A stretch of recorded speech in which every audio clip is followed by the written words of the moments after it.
Pessoal, agora nós vamos tratar das exigências nutricionais da cultura da alface.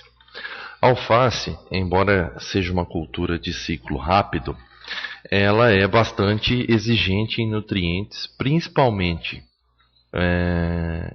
em relação a potássio, nitrogênio, cálcio e fósforo, dos macronutrientes, e cobre e zinco dos micronutrientes. Embora vocês sabem que pela exigência da lei do mínimo, todos os nutrientes são requeridos em quantidades mínimas necessárias para o bom desenvolvimento da planta. Mas esses que eu citei para vocês, o potássio, o nitrogênio, o cálcio e o fósforo, bem como o cobre e o zinco, são os nutrientes que têm mais limitado, ou a cultura tem mais respondido a esses nutrientes quando aplicados. Então, os teores adequados de macronutrientes, eles podem variar de acordo com a cultivar, tá? Então, existe uma diferença entre as cultivares dentro do mesmo grupo e principalmente em grupos diferentes. Então, por exemplo, a exigência nutricional de uma cultivar, de uma alface americana, ela é muito maior em relação a uma alface crespa. Essa exigência também pode variar de acordo com a época de plantio e também o meio de cultivo utilizado. Quando a gente fala de amostragem foliar, é importante a gente saber também que existe uma relação muito direta da folha amostrada para o teor de nutrientes. Então, quando fazemos a avaliação do estado nutricional, através da análise foliar, é importante também a gente definir a folha adequada, porque em função da posição da folha amostrada, vai ter uma quantidade de macro e micronutrientes adequada. Tá? Então, são vários os fatores que contribuem para o que a gente chama de teores adequados de nutrientes na cultura da alface. Nós vamos falar sobre isso nos slides a seguir. Então, para a cultura da alface, o nitrogênio e o potássio eles são exigidos em maior quantidade. São os dois nutrientes que as plantas mais absorvem e são aqueles que a gente dá maior atenção nas adubações, principalmente nas adubações de cobertura. É comum também a gente realizar a diagnose foliar, que na cultura da alface a gente faz a amostragem da folha recém-desenvolvida, próximo à metade, de metade a 2/3 do ciclo da cultura da alface. E aí a gente coleta pelo menos 15 plantas. Então a amostragem ela é realizada quando a cultura está da metade até 2/3 do ciclo e são coletados 15 plantas, 15 folhas recém-maduras de 15 plantas do talhão. E aí, em função dos resultados da análise foliar, a gente pode fazer inferências se esses teores estão adequados ou não. Logicamente, para isso é necessário que tenha sido seguida a amostragem de acordo com aqueles resultados que a gente está utilizando. Então, por exemplo, Trane 2001 recomenda a amostragem de folhas recém-maduras de 15 plantas, da metade até 2/3 do ciclo. Então eu só vou poder comparar com esses valores se a minha amostragem coincidiu com essa época e com essa metodologia. E aí, então, Trane e Raj, 1997, traz teores adequados de 30 a 50 gramas por quilograma de matéria seca para nitrogênio, de 4 a 7 para fósforo, de 50 a 80 para potássio e assim por diante. E para micronutrientes, vários outros autores, além do Trane e Raj, propõem faixas de micronutrientes, lembrando que micronutrientes são expressos em miligramas por quilograma de matéria seca, então o teor de macronutrientes expresso em gramas por quilograma de matéria seca e de micronutrientes em miligramas por quilograma de matéria seca. E aí, em função da análise, da nossa análise, né, que nós enviamos para o laboratório, a gente compara e vê se há necessidade de fazer algum manejo adicional ou não. Aqui são alguns sintomas de deficiência de alguns nutrientes, né? Então, aqui um sintoma de deficiência de fósforo, deficiência de cálcio, deficiência de potássio, de enxofre, de magnésio e de nitrogênio na cultura da alface, né? Vocês já devem ter visto, né, os sintomas característicos desses nutrientes nas disciplinas de nutrição de plantas. Aqui para alguns micronutrientes, né? Zinco, cobre, boro, molibdênio e manganês. Aqui um detalhe maior sobre a deficiência de boro. De novo aqui para a deficiência de zinco, deficiência de nitrogênio, excesso de alumínio e deficiência de magnésio. Bom, como eu falei para vocês, o nitrogênio e o potássio são os nutrientes que merecem maior destaque. O potássio ele favorece a formação e translocação de carboidratos, permite um uso mais eficiente da água por conta do controle osmótico nas células, aumenta a resistência a algumas doenças fúngicas e bacterianas, torna os tecidos mais fibrosos e resistentes aos danos mecânicos e ao acabamento, e melhora a qualidade final do produto. O excesso de potássio desequilibra a nutrição da planta, né, e prejudica a absorção e utilização de outros nutrientes, como o cálcio. Então, o excesso de potássio pode induzir a uma deficiência de cálcio. Então, como é conhecido de vocês, a deficiência de potássio, e como relatado ali naquela foto anterior, é marcada por uma queimadura da borda da folha. Tá? Em alguns casos pode haver queimadura entre as nervuras. Plantas com deficiência de potássio apresentam folhas de coloração escura, né? Pecíolos menores e mais rígidos, então eles ficam mais rígidos.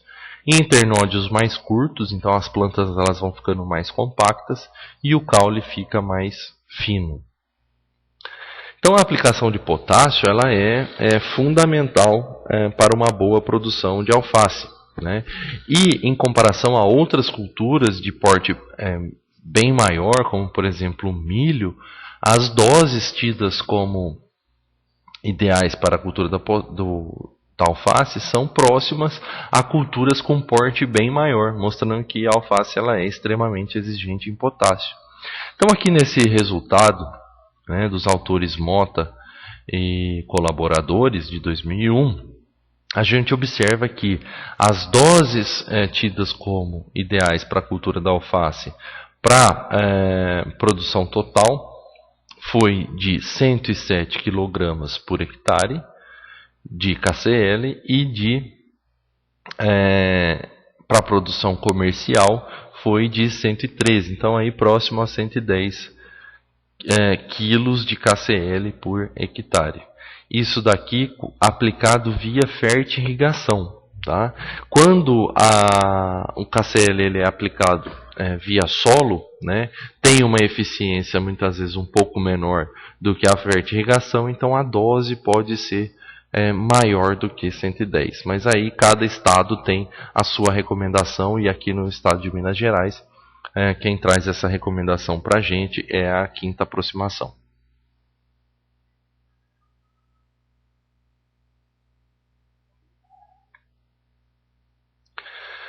O nitrogênio, que é o outro que eu falei que é importante para a cultura da alface, é o nutriente que mais interfere no crescimento vegetativo da planta, né, e responsável por algumas desordens fisiológicas, principalmente em relação à presença do tip burn. Por quê? Plantas de alface, quando adubadas com nitrogênio, né, tem um estímulo ao crescimento vegetativo, né? E aí esse estímulo do crescimento vegetativo faz com que as plantas aumentem, né, em tamanho, em desenvolvimento, e aumenta a demanda por cálcio, assim como de outros nutrientes. E muitas vezes essa demanda não é suprida, né? E nós vamos ver daqui a pouco quais são os fatores que interferem na ocorrência do tip burn, e aí pode aparecer a deficiência de cálcio. Além disso, o excesso de nitrogênio pode inibir a absorção de cálcio e aumentar a ocorrência do tip burn. Tá? E o principal sintoma de deficiência do nitrogênio é o amarelecimento da planta. Então aqui nós temos uma foto, né, que mostra a ocorrência do tip burn. Então, tip burn é a queima dos bordos das folhas mais novas da planta, então das folhas em desenvolvimento, né? O tip burn ele é uma desordem fisiológica causada pela deficiência de cálcio, né? E os sintomas visuais é essa queima das folhas, dos bordos das folhas mais novas da planta e que rapidamente se tornam necróticas. É importante salientar para vocês que nós chamamos essa doença, essa ocorrência, de uma desordem fisiológica, porque necessariamente essa deficiência de cálcio muitas vezes não está relacionada a um baixo teor de cálcio no solo ou até mesmo na solução nutritiva. Então, muitas vezes o cálcio ele pode estar em teor adequado no solo e na solução nutritiva, mas pode não chegar à ponta das folhas mais jovens por uma desordem fisiológica da planta. O que acontece na prática? Sob temperaturas elevadas, e o tip burn ele só vai acontecer sob temperaturas elevadas, a planta, né, tem uma transpiração bastante acentuada, e à medida que a transpiração aumenta na planta, a transpiração das folhas mais velhas ela é muito maior do que a transpiração das folhas mais novas. Isso faz com que se crie um gradiente, né, de pressão e um caminho preferencial da solução absorvida pelas raízes, né? Então a planta absorve a água, essa água e nutrientes, sobe pelo xilema e cria-se um caminho preferencial para as folhas mais velhas. Essas folhas mais velhas estão perdendo mais água. E aí ocorre, né, a deficiência nas folhas mais novas, porque a água vai para a folha mais velha e não chega até as folhas mais novas, e principalmente não chega até a ponta das folhas mais novas. Por isso que o sintoma de deficiência aparece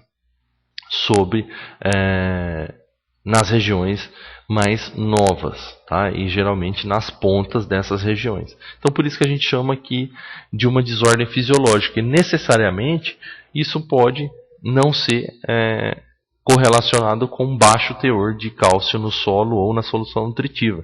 E é comum aparecer tip burn, inclusive em sistemas hidropônicos, né? Mas tudo isso por conta da desregulação, né, ou desse caminho preferencial da água absorvida para as folhas mais velhas em detrimento das folhas mais novas.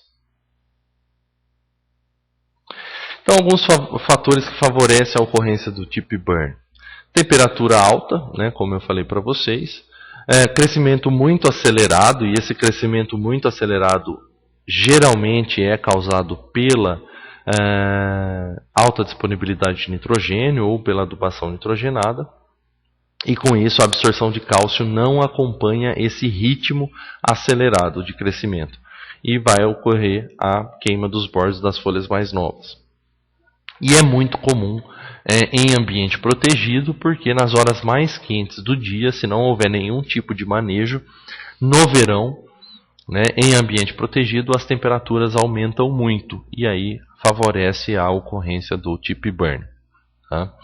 Então é preciso ter um equilíbrio entre o fornecimento de cálcio, nitrogênio e potássio para o controle do tip burn, além do controle da temperatura.